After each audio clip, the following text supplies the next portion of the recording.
ओम शांति। भगवद गीता श्लोक क्लास में आज से 7वां अध्याय शुरू हो रहा है।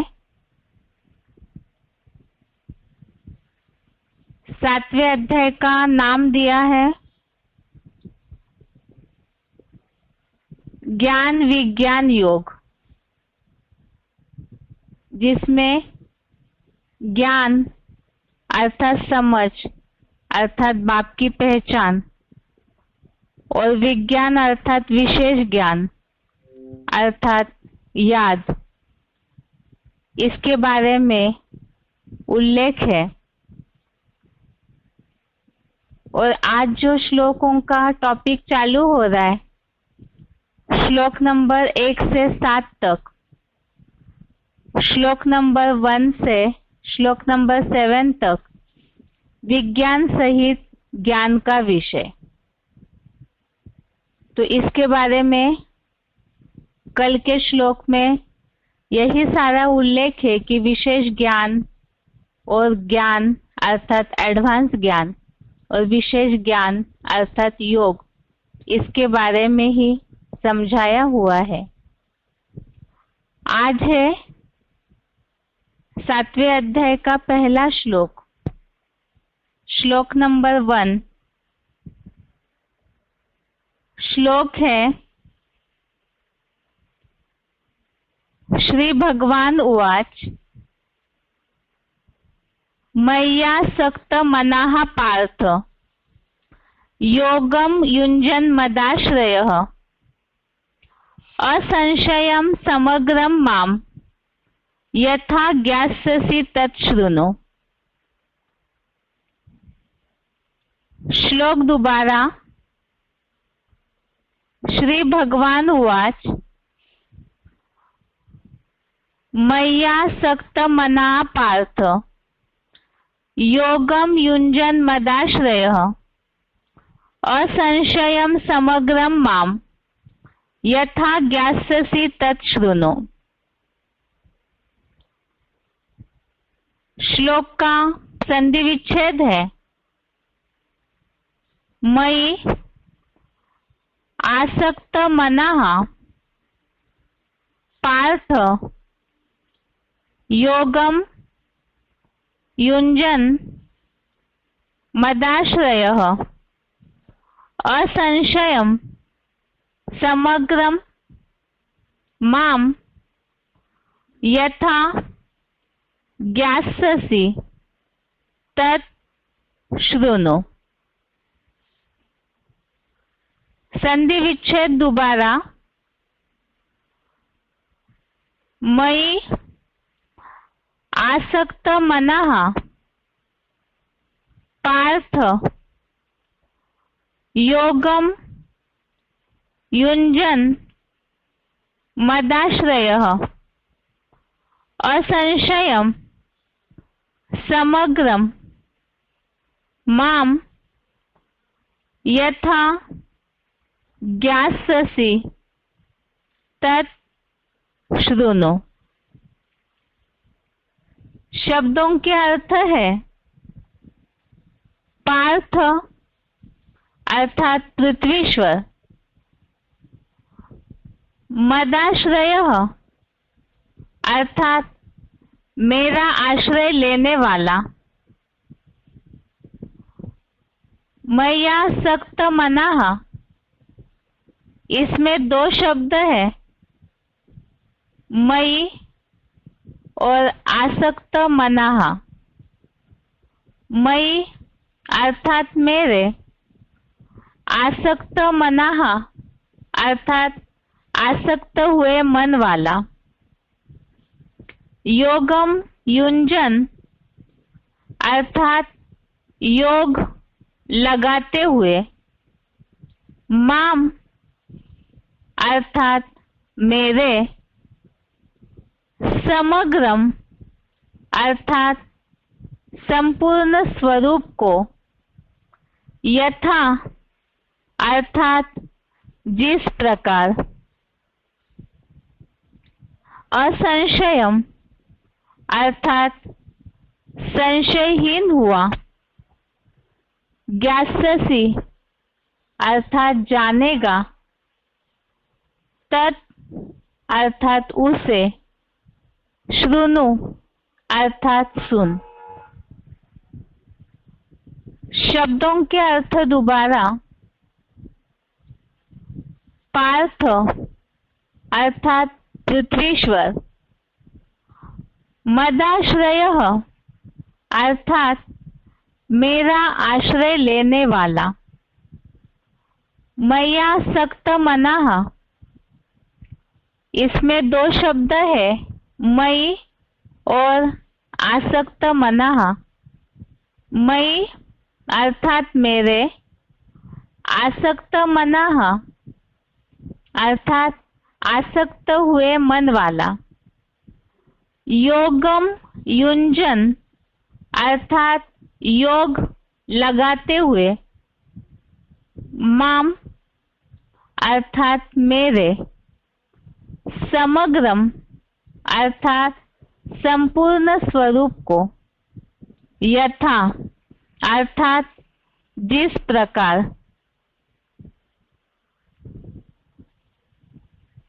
असंशयम अर्थात संशयहीन हुआ। ज्ञास्यसि अर्थात जानेगा। तत् अर्थात उसे। श्रुणु अर्थात सुन। श्लोक का अर्थ है, पृथ्वीश्वर मेरा आश्रय लेने वाला, मेरे आसक्त हुए मन वाला। योग लगाते हुए मेरे संपूर्ण स्वरूप को जिस प्रकार संशयहीन हुआ जानेगा, उसे सुन।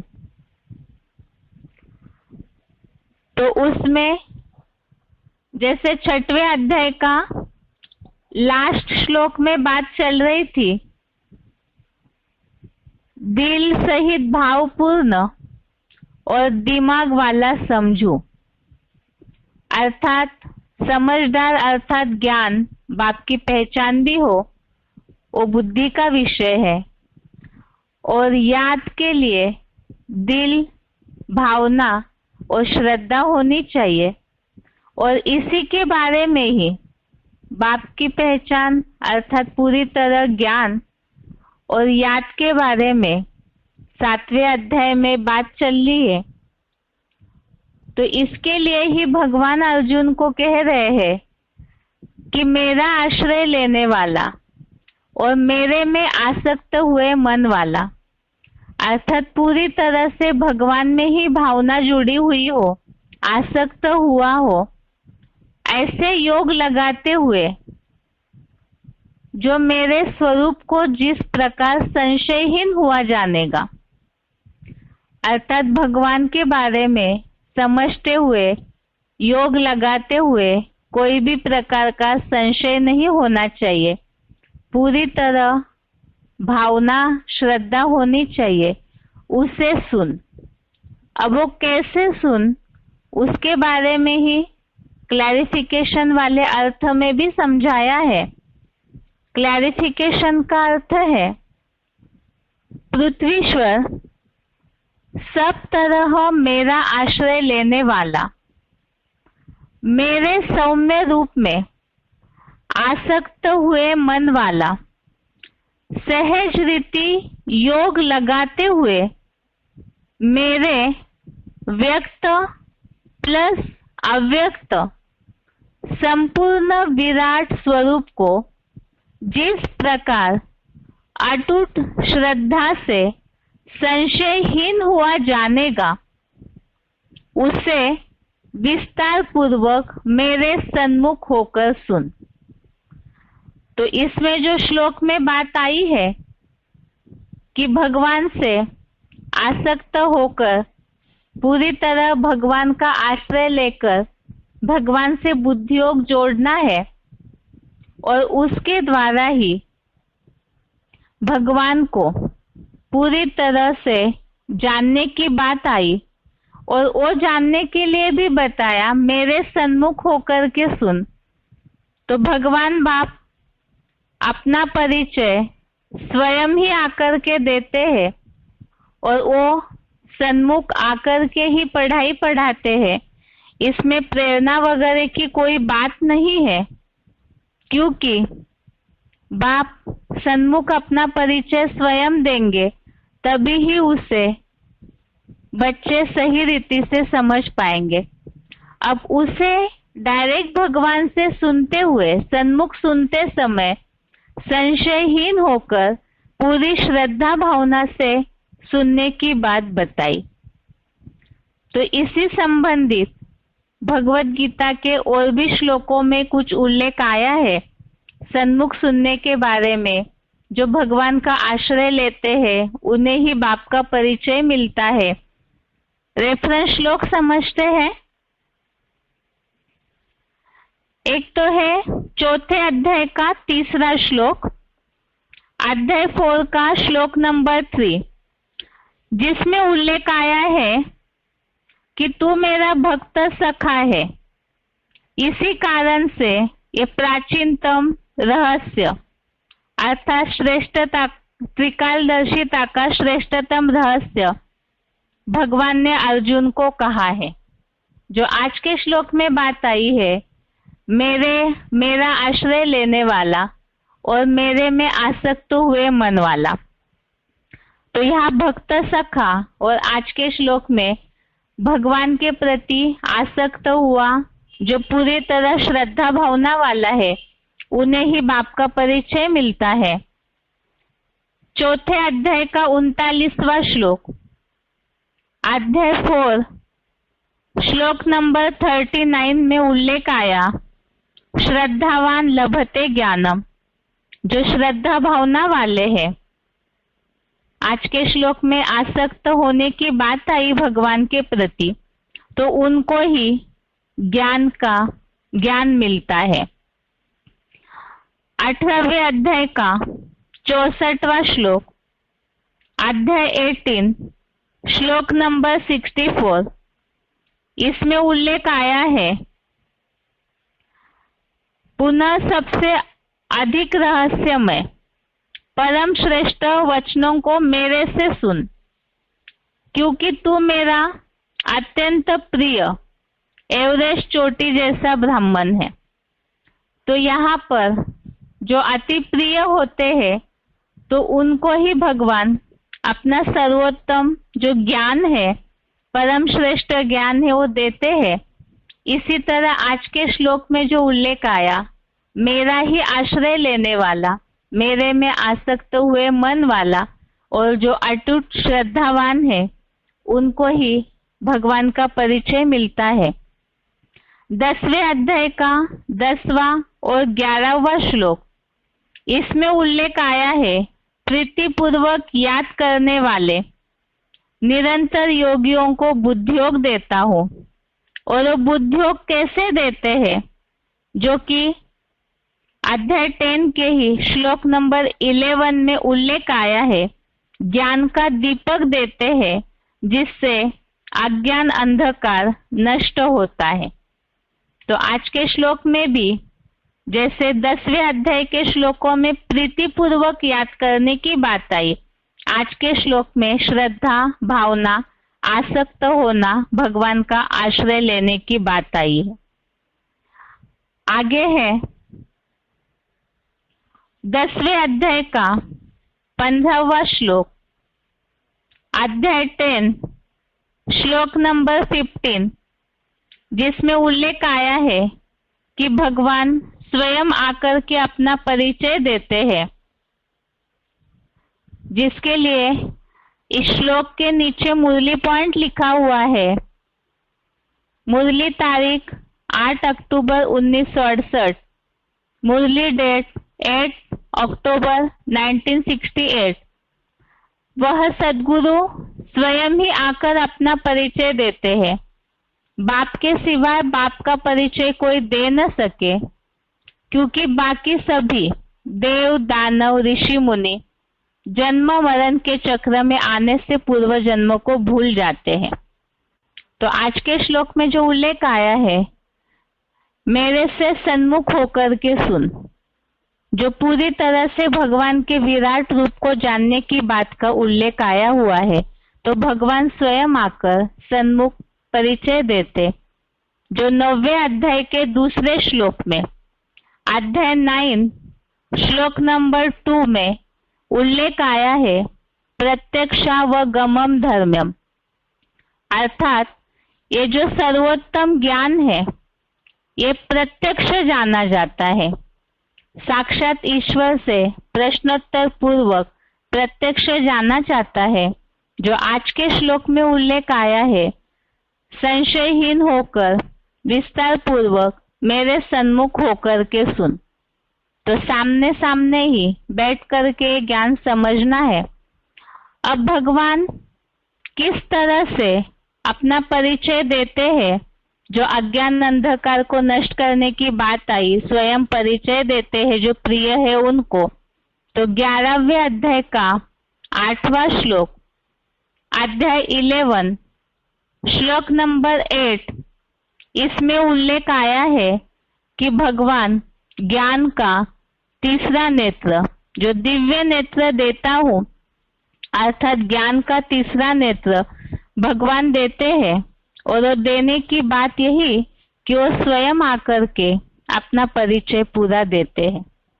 तो आज के श्लोक में खास उल्लेख यही है कि जो भगवान में पूरी तरह श्रद्धा भावना वाले हैं, आसक्त हुए हैं, भगवान के प्रति ही जिनकी पूरी प्रीति लगी हुई है, और ऐसे जो पूरे श्रद्धा भावना वाले हैं उनको ही भगवान स्वयं अपना परिचय देते हैं।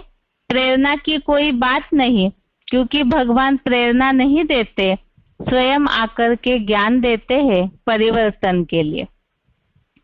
ये आज के श्लोक का अर्थ है। उच्चारण सुनते हैं, उसके बाद पॉइंट्स।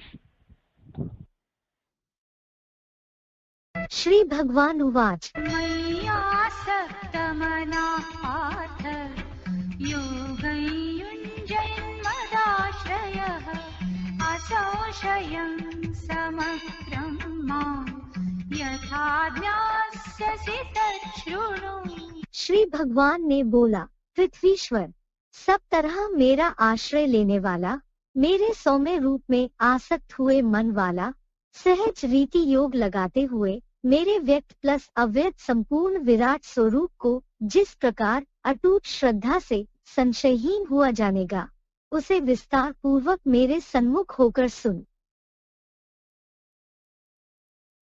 श्री भगवान उवाच मय्यासक्तमना पार्थ योगयुञ्जन्मदाश्रयः असंशयं समग्रं मां यथा ज्ञास्यसि तच्छृणु। श्री भगवान ने बोला, पृथ्वीश्वर, सब तरह मेरा आश्रय लेने वाला, मेरे सौम्य रूप में आसक्त हुए मन वाला, सहज रीति योग लगाते हुए मेरे व्यक्त प्लस अव्यक्त संपूर्ण विराट स्वरूप को जिस प्रकार अटूट श्रद्धा से संशयहीन हुआ जानेगा, उसे विस्तार पूर्वक मेरे सन्मुख होकर सुन।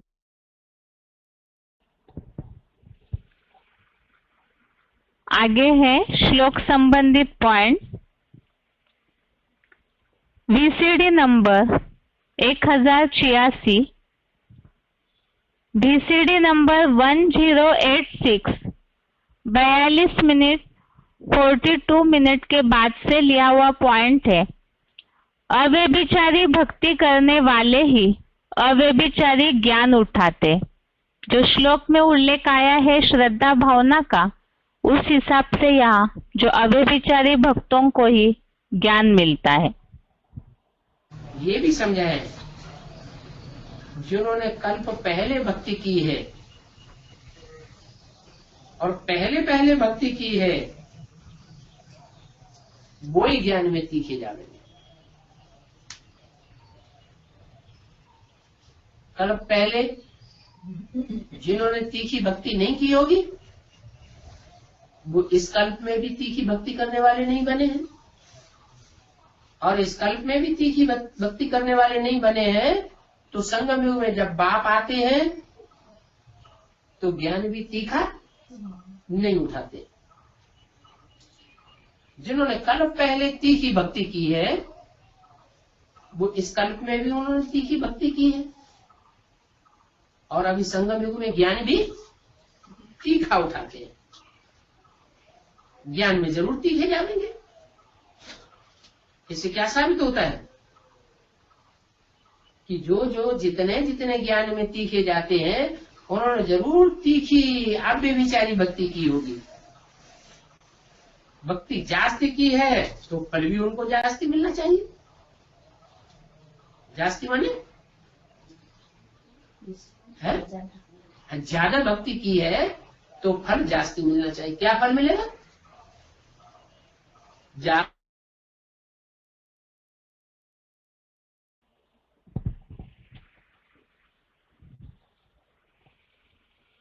आगे का पॉइंट है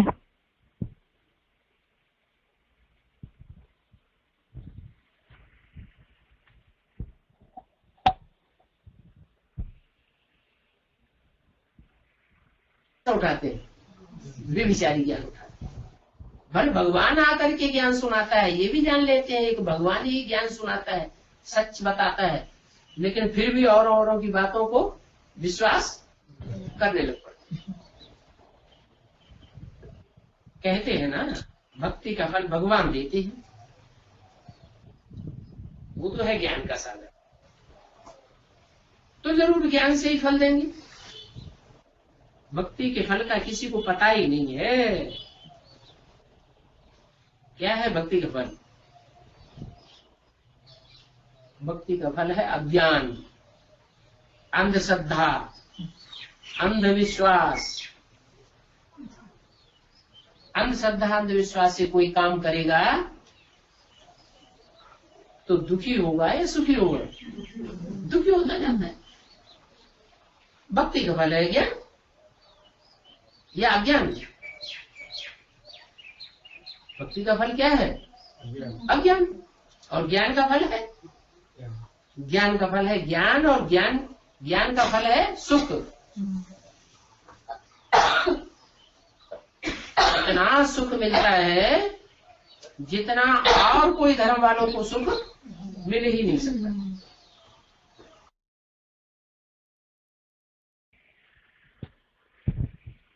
आगे का पॉइंट है VCD number 36, VCD number 36, 59 minute 59 minute के बाद से लिया हुआ पॉइंट है। श्रद्धावान लभते ज्ञानम। ये तो गुप्त रूप में परमात्मा इस सृष्टि पर आया हुआ है। जब पांडव गुप्त थे तो पांडवों को चलाने वाला भगवान कितना गुप्त होगा, उसका ज्ञान कितना गुप्त होगा। इसलिए गीता में कहा हुआ है कि मैं जो गुह्य ज्ञान सुनाता हूं उसको बुद्धिशाली आत्माएं, जो बुद्धिमान बाप के बच्चे हैं, वो समझते हैं। श्रद्धावान लभते ज्ञानम, जिनकी बुद्धि में श्रद्धा विश्वास भरा हुआ है वो इस ज्ञान को समझ सकते हैं। अंधश्रद्धा अंधविश्वास के आधार पर चलने वाले ईश्वरीय ज्ञान को नहीं समझ सकते।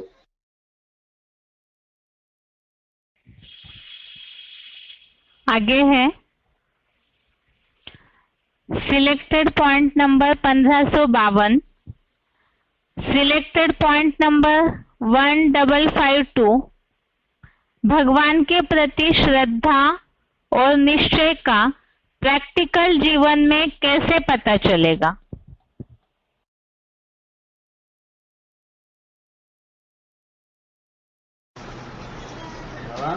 बच्चे जो निश्चय और अनिश्चय में बार बार आते जाते हैं, इसमें बच्चों के साथ साथ बाबा का भी तो हाथ है कुछ। निश्चय अनिश्चय में लाने का बाबा ने ऐसे ड्रामा बनाते हैं। बाबा बनाता है ड्रामा, बच्चे बनाते हैं, लेकिन बाबा का भी तो कुछ हाथ है ऐसे। बाबा ड्रामा बनाता है, बच्चे जो करते हैं वो ड्रामा बन जाते हैं। बच्चे जो करेंगे, अच्छा करेंगे तो अच्छा ड्रामा बनेगा, बुरा करेंगे, श्रीमत के बरखिलाफ करेंगे जैसे बेसिक में अच्छे अच्छे बच्चे भी है, उन लोग उसमें इतना निश्चय है कि इसमें समझ नहीं पाते हैं। किसके ऊपर निश्चय है उनको? जैसे ब्रह्मा बाप ने जो पाठ चलाई है, अरे उन पर निश्चय ज्यादा है, तो यहाँ उन लोग बोलते एक दो जगह पे वहाँ पे बाप कैसे आ सकते हैं इस प्रकार से। नहीं, निश्चय तो है, लेकिन निश्चय किसके ऊपर है? मरे हुए के ऊपर निश्चय है या जिंदा के ऊपर निश्चय है? उनको ये तो बुद्धि में नहीं आते हैं। तो ये चीज बाबा निश्चय माना जिसके ऊपर निश्चय है वो जैसे चलाए वैसे चले तो निश्चय, और जैसे चलाना चाहता है वैसे न चले तो कहेंगे अनिश्चय। निश्चय माना क्या? विश्वास माना क्या? निश्चय, विश्वास, श्रद्धा, इसका मतलब क्या है? इसका मतलब यही है जैसे चलाए वैसे चले तो निश्चय है। और कहे एक और करे दूसरा, तो अपनी बुद्धि चलाई, मनमत चलाई, बात के ऊपर निश्चय नहीं है, अभी तो मनमानी चाल चल रहा है। आगे का पॉइंट है selected point number 228, selected point number 228, निश्चय बुद्धि और अनिश्चय बुद्धि वालों की निशानी।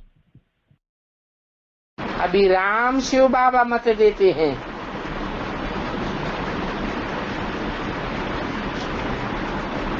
इस निश्चय में ही विजय है।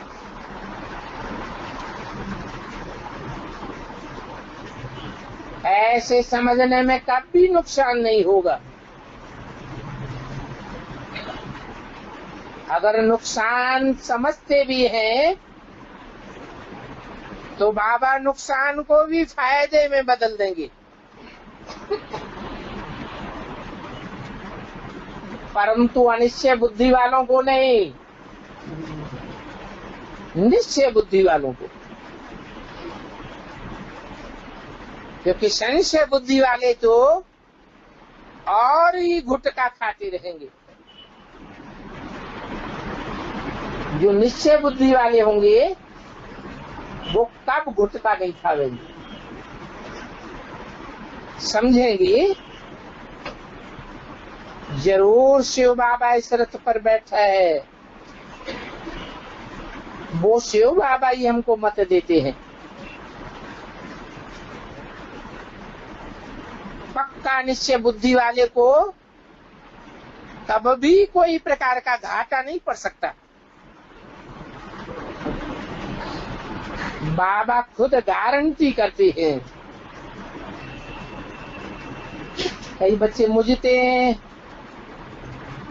पता नहीं ये मत इनकी है या शिव बाबा की है।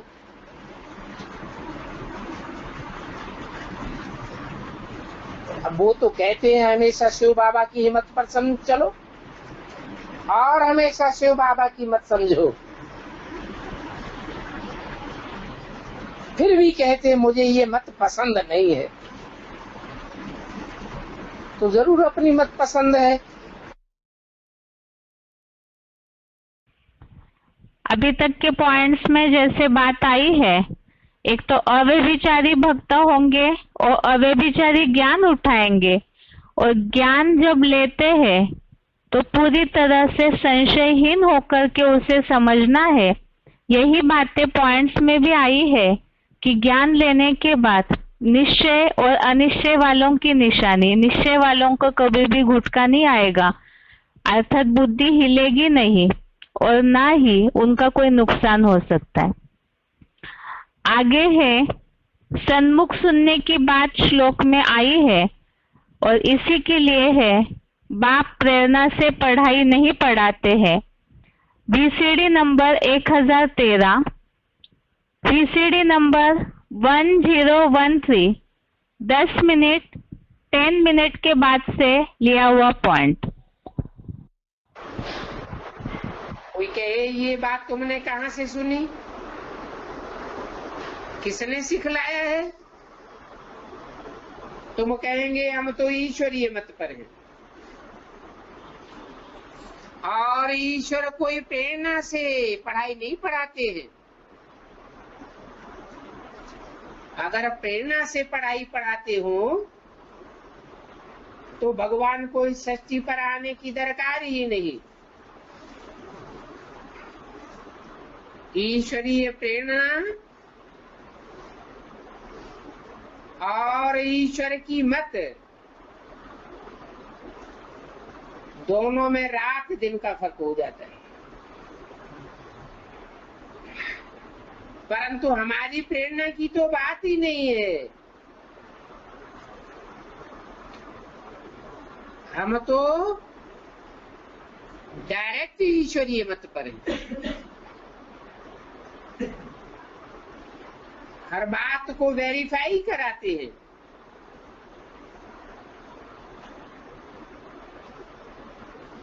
और प्रेरणा का हमारे लिए कोई अर्थ नहीं है। प्रेरणा अर्थात विचार,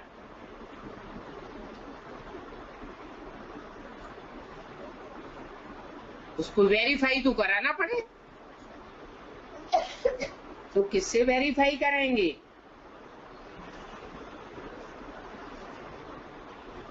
जब तक भगवान ना आवे तब तक एग्जैक्ट वेरीफाई तो कोई कर न सके। तो बोलो, बस हम तो डायरेक्ट ईश्वर की मत पर अभी चलते हैं। इसमें प्रेरणा आदि की बात नहीं है। हम बेहद के बाप के बच्चे हैं और हम डायरेक्ट ईश्वर से समझे हुए हैं।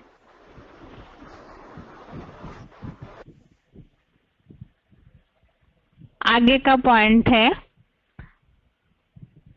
ACD audio number 407, audio number 407, 34 minute 34 minute के बाद से लिया हुआ पॉइंट है। निश्चय बुद्धि की निशानी नॉलेज के प्रति रिगार्ड। दूसरी बात, नॉलेज का रिगार्ड, अर्थात आज से अभी तक जो भी महावाक्य उच्चारण हुए किसके द्वारा उच्चारण हुए? ब्रह्मा द्वारा या प्रजापिता ब्रह्मा द्वारा जो भी महावाक्य उच्चारण हुए, लेकिन प्रूफ सहित हो, उन हर महावाक्य में अटल निश्चय।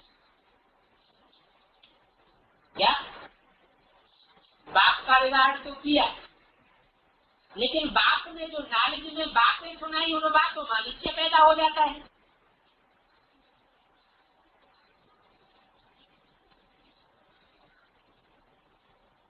क्या प्रश्न उठते हैं? ये कैसे होगा? ये कब होगा? होना तो चाहिए था। ये बातें तो सब सत्य हैं। इस प्रकार के क्वेश्चन उठाना भी अर्थात सूक्ष्म संकल्प के रूप में संशय उठाने हैं। किसके प्रति? बाप की नॉलेज के।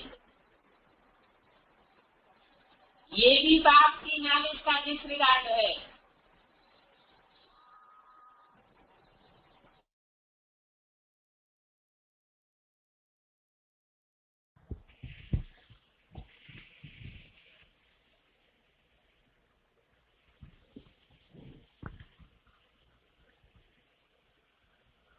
आगे है रिगार्ड नहीं ले सकेंगे, बाप से भी रिगार्ड नहीं ले सकेंगे।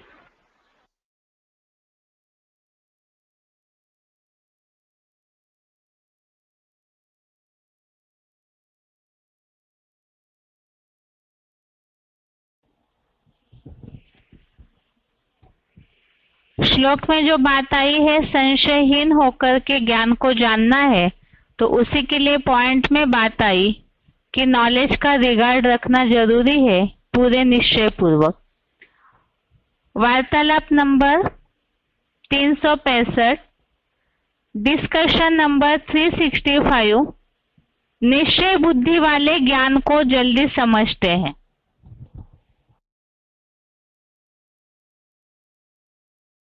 बाबा पहले पहले उतना बुद्धि में नहीं बैठता है, बहुत पहले पहले ज्ञान उतना बुद्धि में नहीं बैठता, बाद में बहुत दिन होने के बाद बैठता है, समझ जाते हैं उनका शूटिंग क्या है। तो वैरायटी पत्तों का झाड़ है, सब पत्ते एक जैसे होंगे क्या? कोई पत्ते ऐसे भी होते हैं कि 1 सेकंड में ज्ञान उठा लेते हैं, इशारे से ही सारा ज्ञान समझ जाते हैं, बड़ी तीव्र गति का पुरुषार्थ पकड़ते हैं। कोई ऐसे होते हैं कि जल्दी उनकी बुद्धि में सच्चाई नहीं बैठती है। अलग अलग धर्मों की बीज रूप आत्मा है ना, अलग अलग धर्मों की जड़ें हैं, अलग अलग धर्मों के पत्ते हैं, तो सब एक जैसे कैसे हो सकते हैं? आगे है VCD number 245, VCD number 245, 44 minute 44 minute के बाद से लिया हुआ पॉइंट है। भगवान के अलावा भगवान का परिचय कोई 100% नहीं दे सकता है। श्लोक में बात आई है मेरे सन्मुख होकर के सुन, तो भगवान ही स्वयं आकर के अपना परिचय देते हैं। जो दूसरों को कर्म बंधन से छुड़ाने वाला है,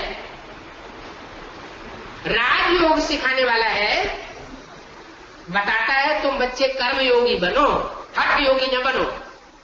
हाथ पांव बैठ करके बांध करके बैठ गए और भगवान को याद करने लग पड़े, ये आर्टिफिशियल याद है। कोई महबूब अपनी महबूबा को हाथ पांव बांध करके नहीं याद करता है। कारखाने में काम करेगा तो भी याद आएगी। कोई माँ अपने बच्चे को हाथ पांव बांध करके याद नहीं करती, रोटी पका के भी बच्चे की याद आती है, वो असली याद है। याद को मनुष्यों ने, भगवान की याद को मनुष्यों ने आर्टिफिशियल बनाई दिया। ढोल मजीरा बजाय बजाय के याद करते हैं, गीत लगा के याद करते हैं। ये सब है हठयोग, जबरदस्ती। क्यों जबरदस्ती? इसलिए है कि भगवान की असली पहचान नहीं है किसी को। रामायण में लिखा है जे जानो ते देव जनाई, और जाना तो तुम्हें हुई जाई। जिसको भगवान आकर के ज्ञान देता है वो ही जान सकता है भगवान की पहचान। भगवान के अलावा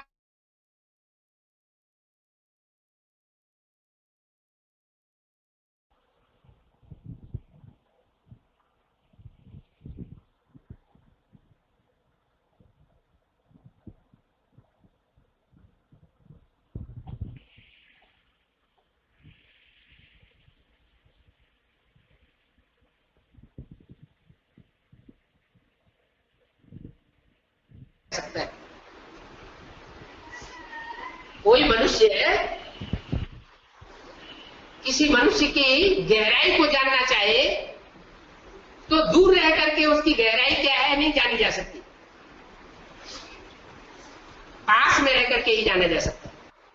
तो भगवान भी इस सृष्टि पर आकर के किसी मनुष्य रथ में प्रवेश करके मनुष्य रूप में कार्य करता है।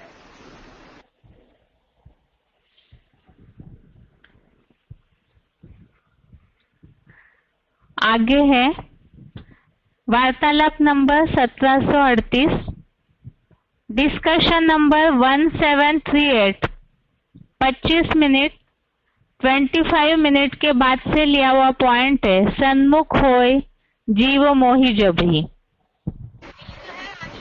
ज्ञान को बल कहा जाता है, जिसमें ज्ञान का बल आ जाता है, वो अपना घर बार, माता पिता, स्वजन संबंधी छोड़ करके भाग खड़े होते हैं कि नहीं? ताकत आती है या नहीं? बोलो। तो ताकत नहीं आई। बाप के सिवाय बाप का परिचय वहां कोई दे ही नहीं सकता। और ये ईश्वर का ज्ञान ऐसा है जो लिटरेचर से नहीं समझा जा सकता, सन्मुखी ही समझा जा सकता है। इसलिए बोला है, भक्ति मार्ग में भी बोला है, रामायण में, सन्मुख हो जीव मोई जबहि, जन्म कोटि अघनाश ही तबहि। वो तो समझते हैं करोड़ों जन्म होते हैं, तो कोटि लिख दिया, लेकिन वास्तव में 63 जन्मों के पाप नष्ट हो जाते हैं।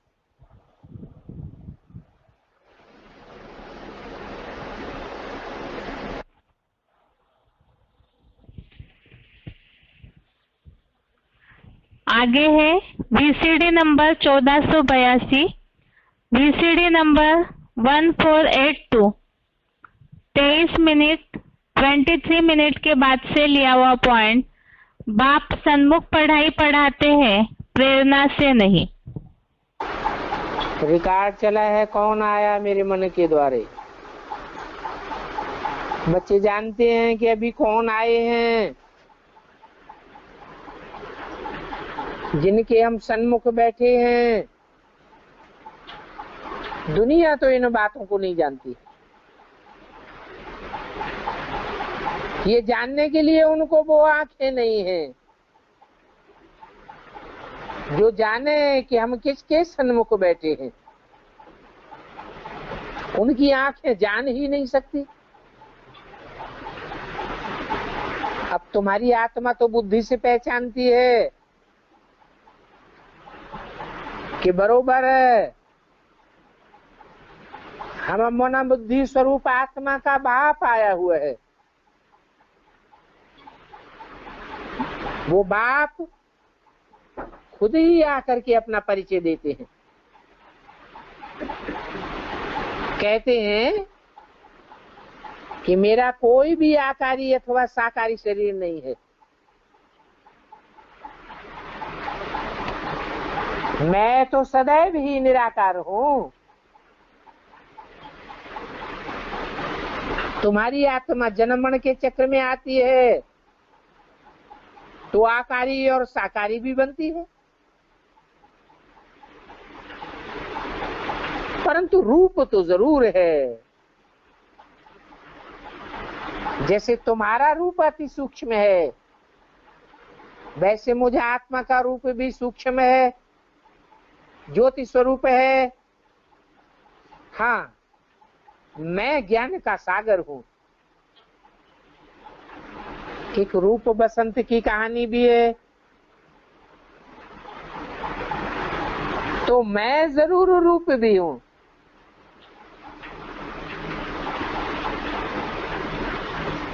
रूप तुम भी हो, परंतु मेरा जो रूप है वो दिव्य और अलौकिक है। मैं ज्योतिर्लिंगम हूं,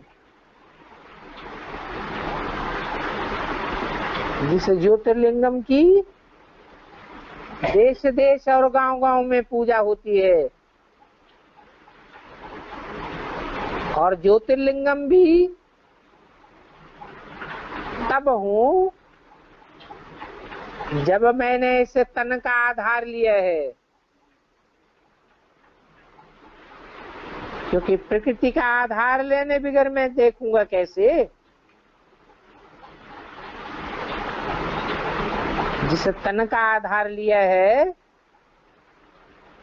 वो प्रकृति के 5 तत्वों का पुतला है। इनकी आंखों रूपी खिड़की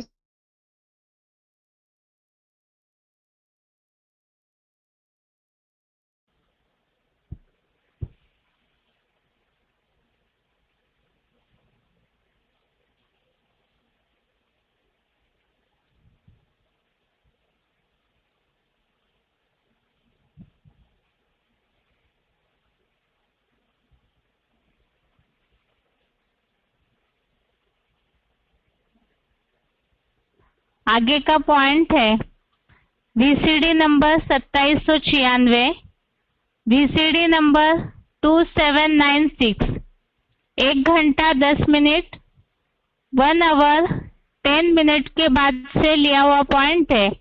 सन्मुख होई जीव मोही जबही। जैसे गायन है ना किसका, पारस पत्थर का।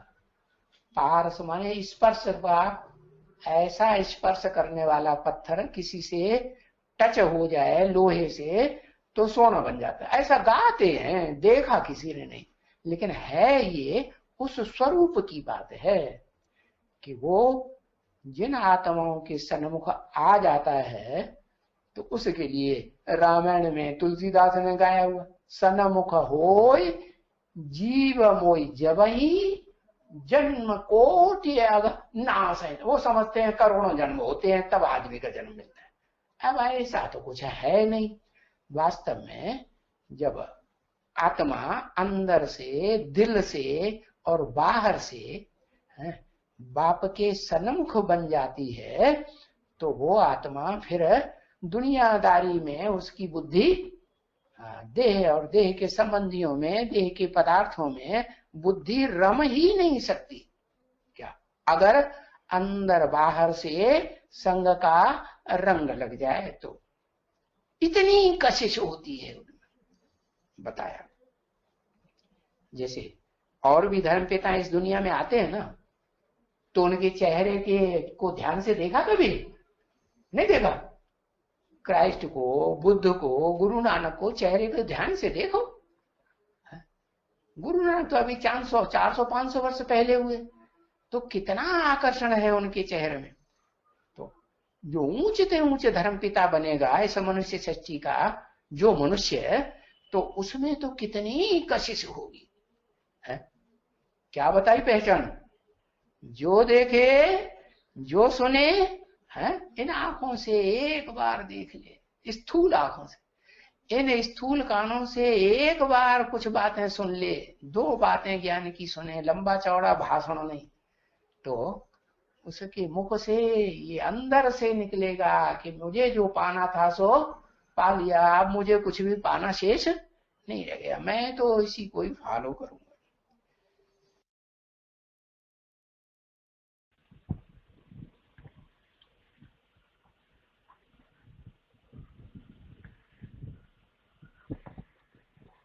अभी तक के पॉइंट्स में जैसे बात आई है कि सन्मुख सुनने का महत्व है, क्योंकि सन्मुख सुनने से ही जन्म जन्मांतर के पाप नष्ट हो जाते हैं। इसीलिए बाप डायरेक्ट आकर स्वयं परिचय देकर पढ़ाई पढ़ाते हैं। आगे है points. Audio number 254, audio number 254A। जो बहुत भक्ति करेगा उनको फल भी जरूर ऐसा मिलेगा। कैसा? जैसी भक्ति की होगी वैसा फल मिलेगा। बहुत भक्ति की होगी तो बहुत ज्ञान का फल मिलेगा, बहुत ज्ञान उठाएगा। व्यभिचारी भक्ति की होगी तो व्यभिचारी ज्ञान उठाएगा। अव्यभिचारी भक्ति की होगी तो अव्यभिचारी ज्ञान उठाएगा। जिस पीरियड में जैसी भक्ति की होगी वैसी वैसी प्राप्ति करेगा। आगे का मुरली पॉइंट है 15 जुलाई 1994, मुरली डेट 15 जुलाई 1994। भक्ति के बाद ही भगवान फल देते हैं। अगला मुरली पॉइंट, मुरली तारीख 11 दिसंबर 1989, मुरली डेट 11 दिसंबर 1989। आएंगे भी वह जिनको पूरा निश्चय है कि वह हमारा बाप है। ऐसे नहीं पुरुषार्थ कर रहा हो निश्चय बुद्धि होने के लिए, उनको तो मूर्ख कहा जाता है। निश्चय तो एक ही होता है, उसमें परसेंटेज नहीं होता है। आगे का पॉइंट है, मुरली तारीख 11 अगस्त 1983, मुरली डेट 11 अगस्त 1983। वह परमपिता परमात्मा कहते हैं, मैं ज्ञान का सागर हूँ, परंतु मैं निराकार ऊपर बैठ प्रेरणा से कैसे पढ़ाऊं? ऐसी तो कब पढ़ाई होती नहीं। प्रोफेसर घर में बैठ जाए तो प्रेरणा से पढ़ा सकेंगे? जरूर स्कूल में आना पड़े ना।